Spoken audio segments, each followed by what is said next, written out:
আজকে ঢাকায় জামায়াতে ইসলামীর একটা সমাবেশ হয়েছে এবং সেই সমাবেশটা বেশ বড়সড় করার তারা চেষ্টা করেছেন এবং সমাবেশে তারা করেছেন জুলাই শহীদ পরিবার ও জুলাই যোদ্ধাদের নিয়ে। এবং এই সমাবেশে তাদের সঙ্গে ছিলেন তাদের যে ভোটের যে শরিক দল মানে এনসিপির নেতারাও এই সমাবেশে কথা বলেছেন এবং যথারীতি এই সমাবেশ থেকে তারা সরকারি দল বিএনপির প্রতি কিছু হুমকি দিয়েছেন, বিএনপির কিছু সমালোচনা করেছেন এবং এগুলো করেছেন। তারা সেখানে কী কী কথা বলেছেন এগুলো আমি একটু বিশ্লেষণ করতে চাই। আমি চাই এই কারণে যে একটা সরকার মাত্র 2 মাস হলো, 2 মাসেই সেই সরকারকে ফেলে দেওয়ার, ক্ষমতা থেকে ফেলে দেওয়ার হুঙ্কারও কিন্তু আমরা জামায়াতের নেতাদের মুখে শুনেছি।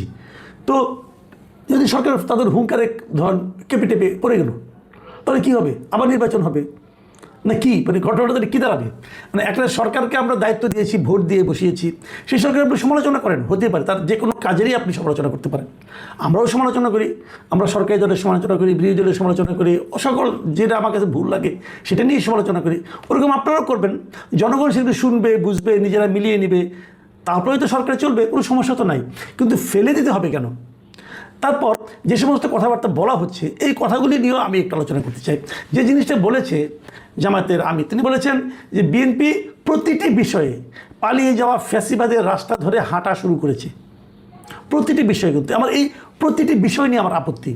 আপনি বলতে পারতেন যে বিএনপি কোনো বিষয়ে কোনোভাবে তাদের আচার আচরণ দেখে যেন মনে হচ্ছে, এরকম বলতে পারতেন। কিন্তু আপনি যখন বলবেন প্রতিটি বিষয়ে, তখন কিন্তু প্রশ্ন উঠবে যে বিএনপি যা কিছু করছে, এই সরকার যা কিছু করছে, সবই কি আওয়ামী ফ্যাসিবাদী মানে আওয়ামী লীগ পালিয়ে যাওয়া ফ্যাসিবাদী সরকারের মতো হচ্ছে? এইভাবে এত অতি সরলীকৃত বক্তব্য একজন জাতীয় নেতার মুখে কিন্তু আসলে মানায় না।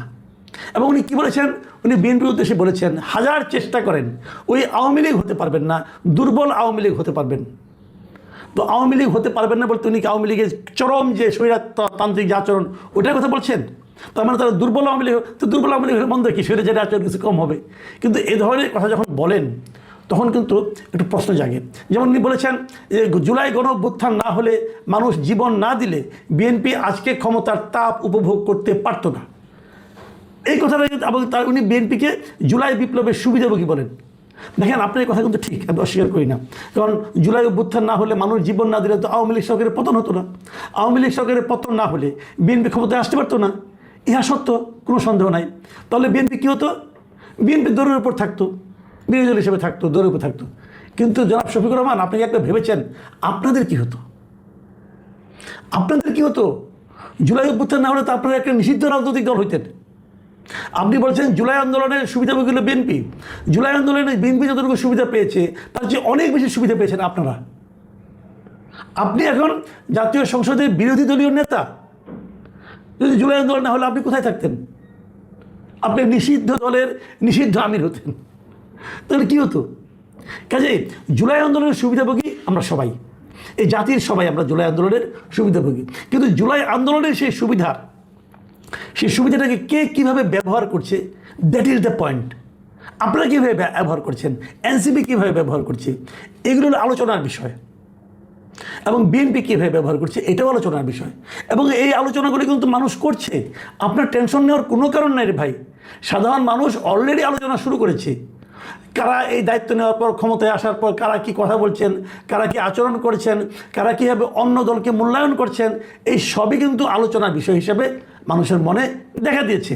কাজেই এটাকে একেবারে যে আপনি আপনার ওরাই সব সুবিধা নিয়েছে, আপনারা কিছুই নেননি, কিছুই পাননি, এভাবে মনে করার কোনো কারণ নাই। তবে আমার কাছে ইন্টারেস্টিং মনে হয়েছে নাহিদ ইসলামের বক্তব্য। ওই একই অনুষ্ঠানে নাহিদ ইসলাম বক্তব্য দিয়েছেন এবং নাহিদ ইসলাম কী বলেছেন, নাহিদ ইসলামের যে কথাগুলি বলেছেন সেগুলোর মধ্যে আমি কয়েকটা পয়েন্ট আমি আপনাদেরকে দিতে চাই। যেমন ওনারা কী বলেছেন, ওনাদের দাবি হলো গিয়ে যে বলেছেন যে গণভোটের গণরায় বাস্তবায়ন করে জুলাই গণঅভ্যুত্থানকে প্রকৃত সম্মান দিতে হবে, জুলাই শহীদ পরিবারকে প্রকৃত সম্মান দিতে হবে, আহত যোদ্ধাদের প্রকৃত সম্মান দিতে হবে এবং এই জন্যই তারা রাজপথেও আছে, সংসদেও আছে। খুব ভালো, আমার কাছে ভালো লাগছে। কিন্তু জুলাই পরিবারকে প্রকৃত সম্মান, আহত যোদ্ধাদের প্রকৃত সম্মান, আপনি যখন ক্ষমতায় ছিলেন, যেন অন্তর্বর্তীকালীন সরকার ছিল, যে সরকারের সব কিছুকে আপনারা সাপোর্ট দিচ্ছেন, সেই সরকার কতটুকু করেছে অথবা কতটুকু করার চেষ্টা করেছে? ছিলেন তো আপনি দায়িত্ব, আপনি উপদেষ্টা ছিলেন না? ছিলেন। আপনার সহকর্মী সজীব ভুঁইয়া প্রায় শেষ দিন পর্যন্তই ছিলেন বলা যায়, তফসিল ঘোষণার পরে উনি পদত্যাগ করেছেন। ছিলেন তো। আপনি কী করেছেন জুলাই যোদ্ধাদের জন্য? জুলাই আহতদের জন্য কি করেছেন আপনারা? আপনাদের বিরুদ্ধে তো ওরাই মিছিল করেছে। তো এখন হঠাৎ করে তাদের জন্য আপনাদের প্রাণ কেঁদে উঠছে। প্রাণ কেঁদে খারাপ না, কিন্তু আমি অবশ্যই মনে করি যে জুলাই যোদ্ধা যারা আছে তাদের সর্বোচ্চ চিকিৎসা সেবা দেওয়া উচিত। এবং এদের অনেকে এমনও আহত আছেন যাদের নাকি এই আহত অবস্থা আরও অনেক দিন বয়ে বেড়াতে হবে।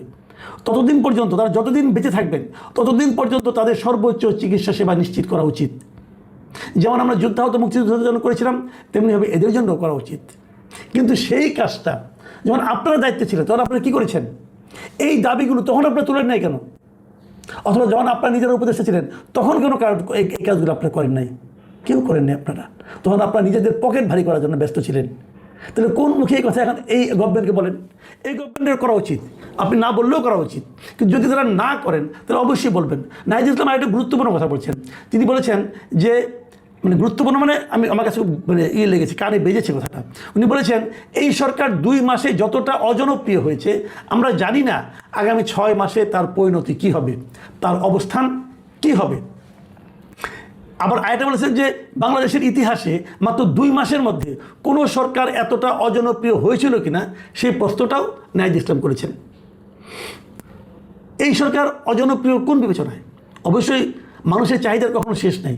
মানুষের চাহিদা সাধারণত মেটানো কঠিন। সব চাহিদা, বিভিন্ন শ্রেণীর মানুষ থাকে, তাদের বিভিন্ন ধরনের চাহিদা থাকে। আপনি সব চাহিদা কখনোই মেটাতে পারবেন না।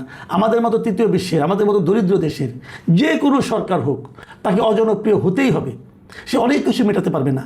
কিন্তু আমার দেখার ব্যাপার হলো তারা কতটুকু মেটাতে পারছে, কতটুকু পারছে না, অথবা কতটুকু পারার চেষ্টা করছে। কারণ 2 মাসের মধ্যে সব সমস্যা তো মিটবে না।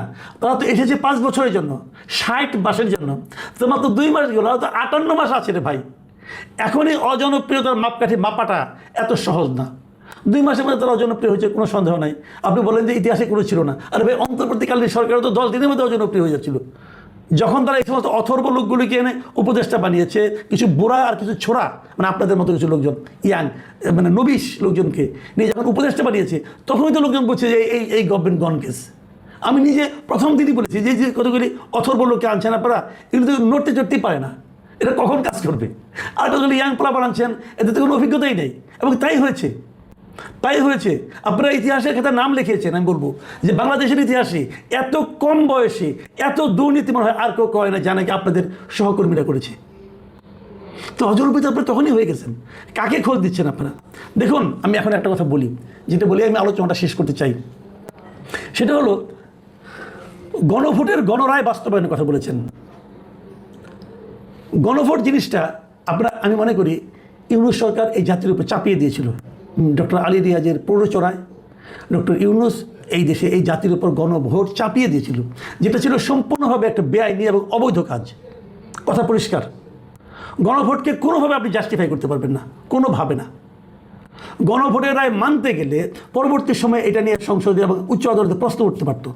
মনে রাখবেন, সংবিধান আপনি সবসময় হয়তো মানবেন না, মানেন না, এগুলি বলে আপনি বলবেন যে বিপ্লব সংবিধান মানলে অভ্যুত্থান হতো না, গণ আন্দোলন করা যেত না, এগুলো সবই ঠিক আছে। কিন্তু আপনি যদি এমন একটা প্রক্রিয়ায় সংবিধানকে চেঞ্জ করেন, সুপ্রিম কোর্ট হচ্ছে সংবিধানের গার্ডিয়ান। সুপ্রিম কোর্টে যদি কেউ প্রশ্ন করে সংবিধানকে কি এভাবে চেঞ্জ করা যায়, যদি সুপ্রিম কোর্ট বলে করা যায় না, আজ হোক কাল হোক 10 বছর পরে হোক, এই প্রসঙ্গটা কিন্তু সুপ্রিম কোর্টে উঠতে পারে। তবে সুপ্রিম কোর্ট কী বলবে যে এই প্রক্রিয়া গণভোট আবার কী? গণভোট তো আমাদের সংবিধানে নাই, এবং গণভোটের ব্যাপারে এটা অধ্যাদেশে জারি করা যায় না। রাষ্ট্রপতি যে গণভোটের অধ্যাদেশ জারি করেছে এটাও তো রাষ্ট্রপতির এখতিয়ার বহির্ভূত, সেটা পারে না করতে। সংবিধানের 93 অনুচ্ছেদের কথা বলেন, তারপরে ওখানে পড়ে দেখেন, সেটা পারে না। তো সেক্ষেত্রে একটা অবৈধ পদ্ধতি, অবৈধ একটা সিস্টেমের মাধ্যমে, সিস্টেমকে পুঁজি করে আপনি একটা গণভোটের রায় নিয়েছেন, নিয়ে বলছেন যে হয়ে গেছে, এখন এটা এইভাবে করতে হবে। ভাই, এত সহজ তো না। আমি আরেকটা কথা বলে শেষ করি, একটা কথা মাথায় রাখবেন। 3টা জিনিস ভাই। 1 নম্বর হলো যে গণ অভ্যুত্থান যেটা হয়েছিল, যে গণ আন্দোলনের কারণে হাসিনা সরকারের পতন হয়েছিল, সেই গণ আন্দোলন এবং ইউনূস সরকারের সংস্কার কর্মকাণ্ড আলী রিয়াজের নেতৃত্বে, এবং সবশেষ জুলাই সনদ, এই 3টা জিনিসকে সমার্থক মনে করার কোনো কারণ নাই। 3 জিনিস। যখন জুলাই আন্দোলন হয় তখন কিন্তু সংস্কার নিয়ে কোনো আলোচনা একবারের জন্য কেউ হয় নাই। সংস্কারের প্রসঙ্গটা আসছে হাসিনা সরকারের পতনের পর। তার সঙ্গে এই কয়েকজন নেতৃবৃন্দের সম্পর্ক আছে, এবং এই সংস্কার কর্মকাণ্ড যারা পরিচালনা করেছে তাদের সঙ্গে আবার জুলাই গণ অভ্যুত্থানের কোনো সম্পর্ক ছিল না। এমনকি ডক্টর ইউনূস তো ছিলই না। ডক্টর আলী রিয়াজকে এই আন্দোলনে ছিল, ডক্টর ইউনূস ছিল, ডক্টর ইউনূসের বিখ্যাত উপদেষ্টা নূরজাহান বেগম ছিল, আলী ইমাম মজুমদারের কোনো ভূমিকা ছিল? কারোর কোনো ভূমিকা ছিল না। এরা হলো সুবিধাভোগী। এই যে রিজওয়ান হাসান, তার কোনো ভূমিকা ছিল? এরা হলো সুবিধাভোগী।